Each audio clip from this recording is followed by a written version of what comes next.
Breaking today, the Department of Justice has just unleashed what may be the largest document dump in modern American legal history. Over 3 million pages detailing the network, the connections, and the dark underbelly of Jeffrey Epstein's world. And make no mistake, this isn't some dusty archive being opened for historical curiosity. This is a live wire cutting through the highest corridors of American power, with names that make headlines, fortunes that shape policy, and reputations that have, until now, remained carefully insulated from the ugliest truths. President Donald Trump's name appears hundreds of times throughout these documents. So does Elon Musk's, Bill Gates, Howard Lutnick, now serving as Commerce Secretary. The stakes couldn't be higher, and the timing couldn't be more explosive.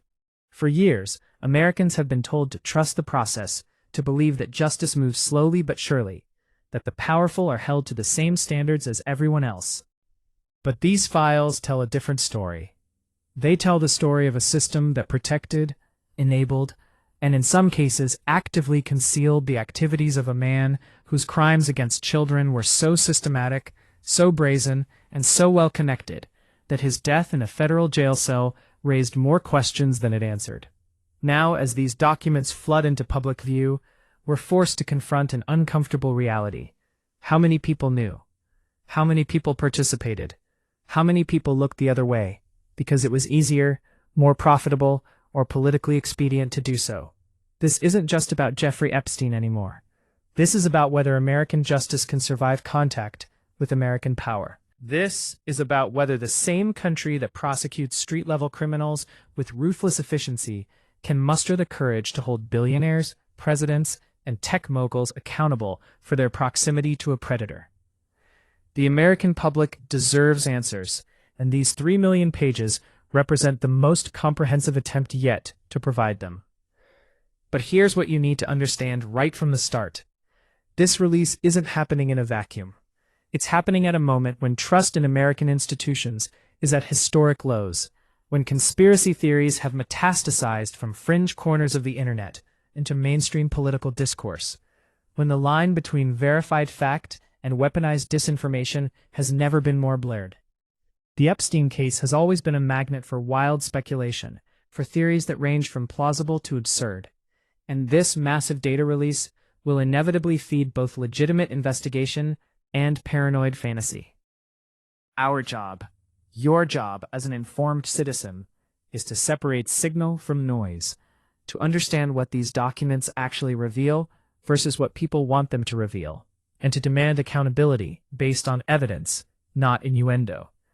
So let's be clear about what we know. Jeffrey Epstein was a financier who cultivated relationships with some of the most powerful people in the world. He used his wealth, his connections, and his properties, from Manhattan to Palm Beach to a private island in the Caribbean, to traffic and abuse underage girls for decades. He was arrested in July 2019 on federal charges of sex trafficking minors. He died in his cell at the Metropolitan Correctional Center in New York just over a month later, in what was officially ruled a suicide, but which has been questioned by everyone from serious journalists to internet trolls. His longtime associate, Ghislaine Maxwell, was convicted in 2021 of recruiting and grooming underage girls for Epstein's abuse. She's currently serving a 20-year sentence. Those are the undisputed facts.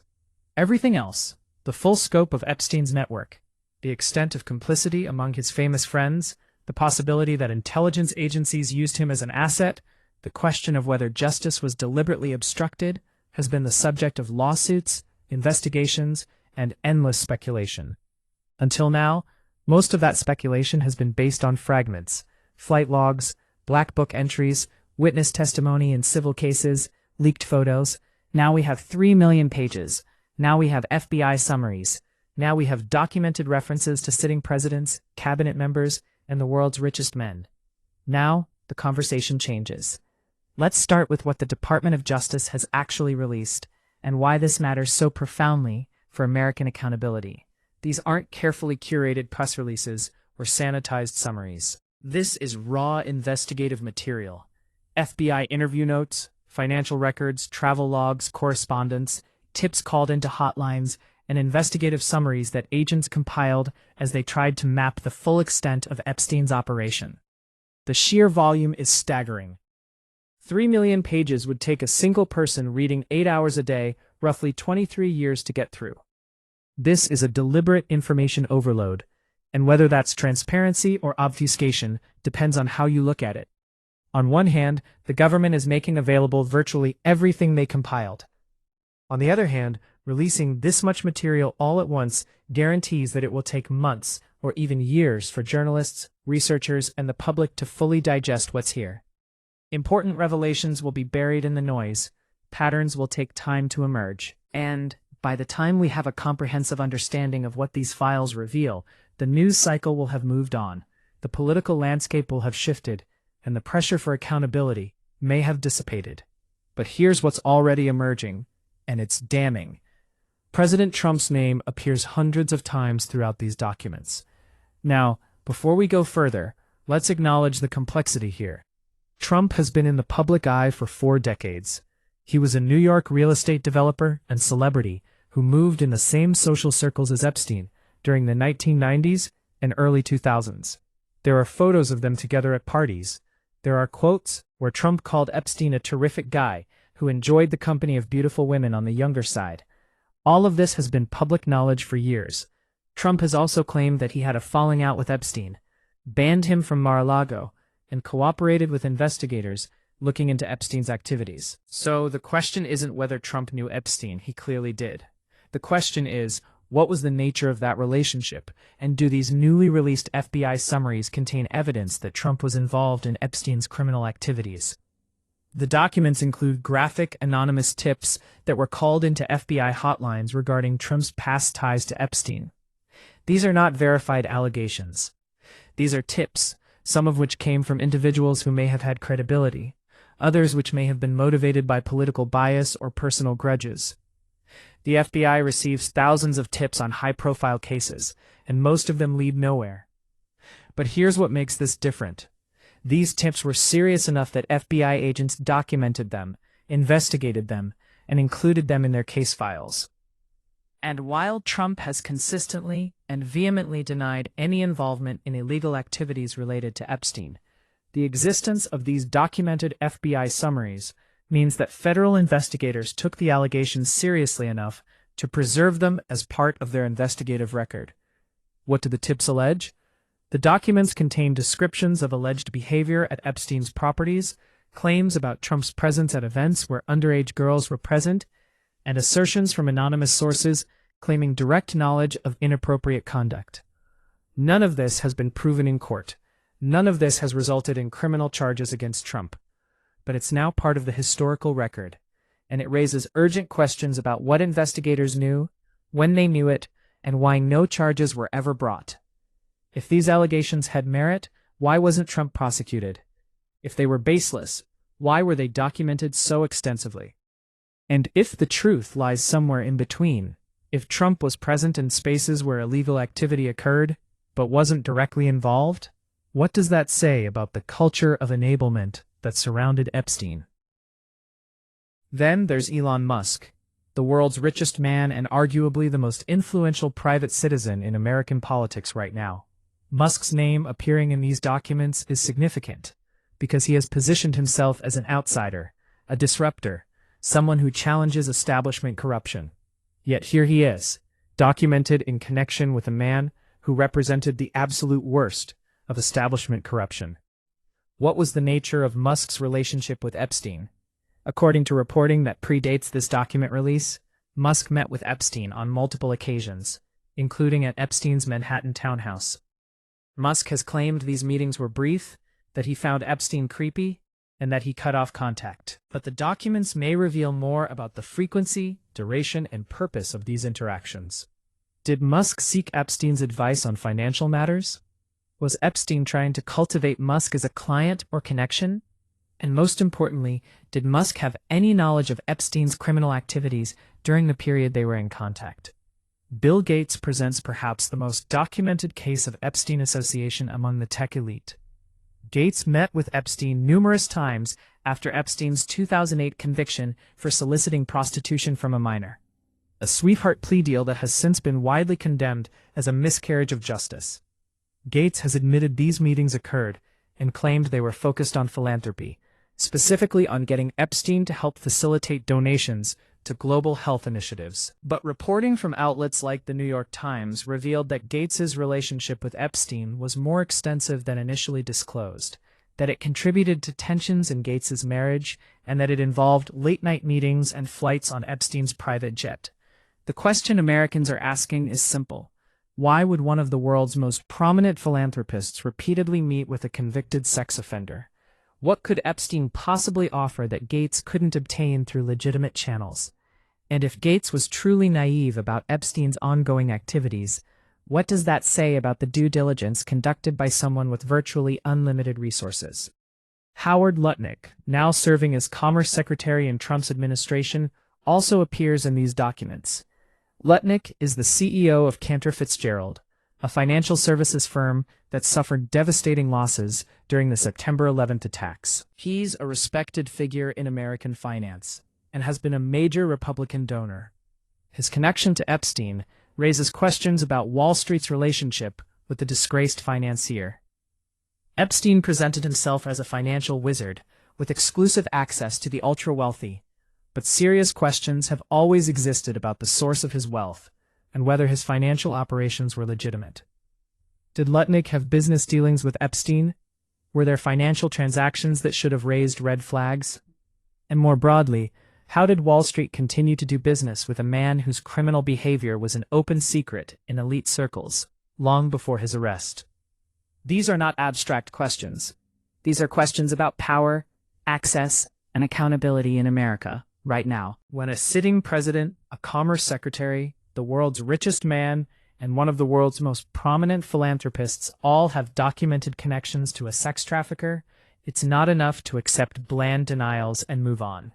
The American people deserve a full accounting. They deserve to know whether these relationships were genuinely innocent social connections made before the full extent of Epstein's crimes was understood, or whether powerful men consciously chose to associate with Epstein despite knowing or suspecting what he was doing. And if it's the latter, they deserve to know why no one has been held accountable. The documents also reveal something even more disturbing: the extent to which Epstein's operation was facilitated by a network of enablers. There were pilots who flew the planes, there were assistants who scheduled the meetings, there were household staff who witnessed the abuse, there were prosecutors who accepted those deals. There were law enforcement officials who gave Epstein special treatment even after his conviction. Jeffrey Epstein didn't operate in isolation. He operated with the complicity, whether active or passive, of dozens if not hundreds of people who had opportunities to intervene and chose not to. Some of those people have faced consequences. Ghislaine Maxwell is in prison, but many others have not, and these documents may finally reveal who else should be held accountable. Here's what Americans need to understand. The Epstein case isn't just a domestic scandal. It has profound implications for how the United States is perceived on the global stage, how American power is exercised, and how vulnerable our leaders are to compromise, blackmail, and manipulation. For decades, conspiracy theorists have speculated that Epstein was operating some kind of intelligence operation, using sex and blackmail to gain leverage over powerful individuals. There's no verified evidence that Epstein was formally working for any intelligence agency, but the speculation isn't entirely baseless. Epstein's former girlfriend, Ghislaine Maxwell, is the daughter of Robert Maxwell, a British media mogul with documented ties to Israeli intelligence. Epstein himself cultivated relationships with scientists, academics, policymakers, and business leaders from around the world. His properties were allegedly wired with hidden cameras, and his operation had the hallmarks of a classic honeypot scheme: lure powerful men into compromising situations, document those situations, and gain leverage. Whether or not Epstein was formally an intelligence asset, the practical effect of his operation was the same. He gathered compromat on some of the most powerful people in the world. And now that he's dead and 3 million pages of documents have been released, America's adversaries are poring over those documents looking for exploitable vulnerabilities. If President Trump is documented in connection with Epstein's activities, you can bet that Russian intelligence, Chinese intelligence, and Iranian intelligence are analyzing those connections to determine whether they provide leverage. If Commerce Secretary Lutnick had financial dealings with Epstein, Foreign governments will want to know whether those dealings create conflicts of interest that could be exploited in trade negotiations. If Elon Musk, who holds massive government contracts through SpaceX and has enormous influence over global communications through Starlink, had closer ties to Epstein than previously disclosed, that becomes a national security concern. This is why transparency matters. This is why accountability matters, not just for domestic justice, but for American credibility and security on the world stage. When the United States lectures other countries about human rights, about the rule of law, about holding powerful people accountable for their crimes, those lectures ring hollow if America can't hold its own elite to the same standards.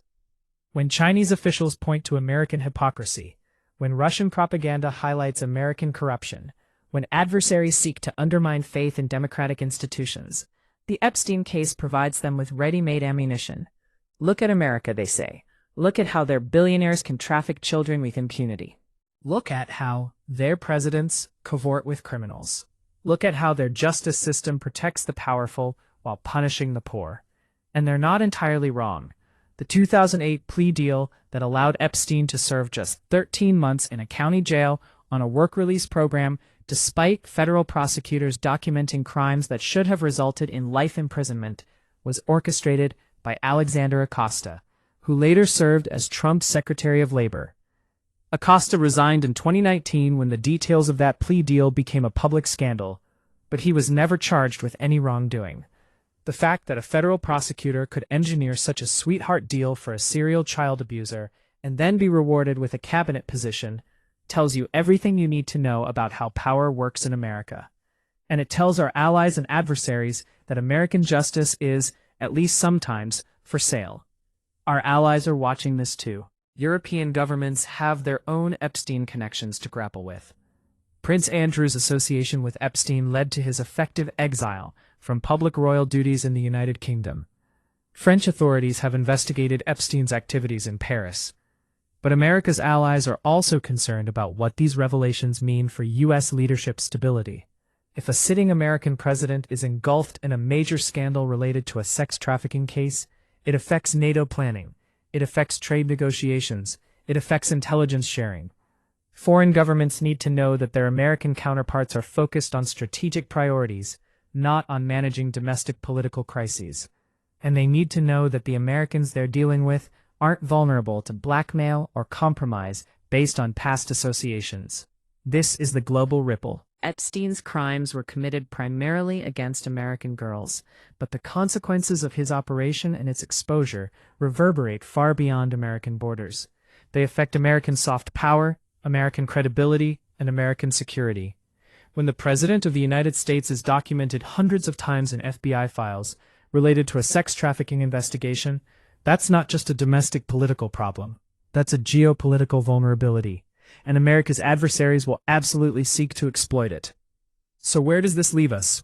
3 million pages of documents, hundreds of references to the President of the United States, connections to some of the most powerful people in American business, technology, and finance, graphic allegations documented by federal investigators. And yet, as of this moment, no new criminal charges have been filed. Jeffrey Epstein is dead.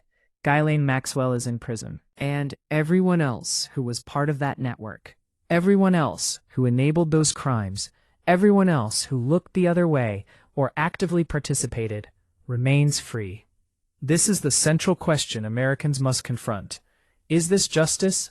Or is this just more evidence that there are two systems of justice in America, one for the powerful and one for everyone else? When a single mother in Texas can be sentenced to 5 years in prison for voting while on probation, when a black teenager can be shot by police for holding a toy gun, when working-class Americans face the full weight of law enforcement for minor drug offenses, but billionaires and presidents can have documented FBI files full of allegations related to child sex trafficking and face no consequences, that's not a justice system. That's a protection racket for the elite. The release of these documents is being framed as transparency, as the government finally coming clean about what it knows. But transparency without accountability is just voyeurism. It's letting the American public see the evidence of corruption and abuse while doing nothing to punish the perpetrators. It's the equivalent of showing someone a crime scene and then walking away without making any arrests. And that's exactly what appears to be happening here. The Department of Justice has released 3 million pages, but has it convened a grand jury to investigate new charges based on what those pages reveal? Has it appointed a special counsel to examine whether any current or former government officials obstructed justice in the original Epstein investigation? Has it brought charges against any of the enablers, the facilitators, the people who made Epstein's operation possible? As of now, the answer appears to be no. Not because of partisan politics, not because you support or oppose President Trump, but because this is about the fundamental promise of American democracy, that no one is above the law. If that promise means anything, it has to mean that evidence of serious crimes involving powerful people triggers serious investigations and, where warranted, serious prosecutions. It has to mean that being rich, famous, or politically connected doesn't buy you immunity from justice. It has to mean that when FBI agents document allegations of criminal behavior, those allegations are investigated thoroughly and resolved definitively, not buried in archives for years and then released as a data dump designed to overwhelm rather than inform. The American public has a right to demand more. We have a right to demand that every person named in these documents who is alleged to have participated in or enabled Epstein's crimes be investigated thoroughly. We have a right to demand that if evidence exists to support criminal charges, those charges be brought regardless of who the defendant is. We have a right to demand that the victims of Epstein's trafficking operation, women who were exploited as children and have spent years fighting for justice, finally see accountability for everyone who harmed them, not just the man who's conveniently dead and the woman who's already in prison. This is the moment. This is when we find out whether American justice can rise to meet the challenge of holding the powerful accountable, or whether we're just going to read these documents, shake our heads, and move on to the next scandal. Because make no mistake, if we allow this moment to pass without demanding real accountability, we are sending a clear message that in America, if you're rich enough, connected enough, and powerful enough, you can get away with anything. You can traffic children, you can abuse your position, you can lie to investigators, and as long as you have the right lawyers and the right friends, you'll face no consequences beyond some bad press and uncomfortable questions. Is that the America we want to be? Is that the country we're willing to accept? Or are we going to demand that these 3 million pages of evidence lead to something more than just headlines and hashtags? Are we going to demand prosecutions, convictions, and prison sentences for everyone who enabled Jeffrey Epstein's crimes?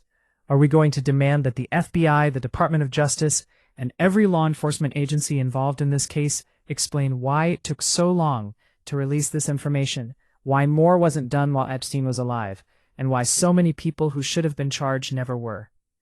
The Epstein files aren't just about the past. They're about who we are as a country, what we value, and whether we're serious about justice, or whether that's just something we say to make ourselves feel better, while the powerful continue to operate by different rules. 3 million pages, hundreds of names, mountains of evidence. Now we find out if any of it matters. Now we find out if American justice is real, or if it's just another story we tell ourselves while the elite get away with murder. Or in this case, something even worse. The stakes couldn't be higher, the evidence couldn't be clearer, and the time for action couldn't be more urgent. What happens next will define American justice for a generation. Choose wisely, demand better, and don't let them tell you this is just the way things are. Because the way things are is exactly what Jeffrey Epstein counted on.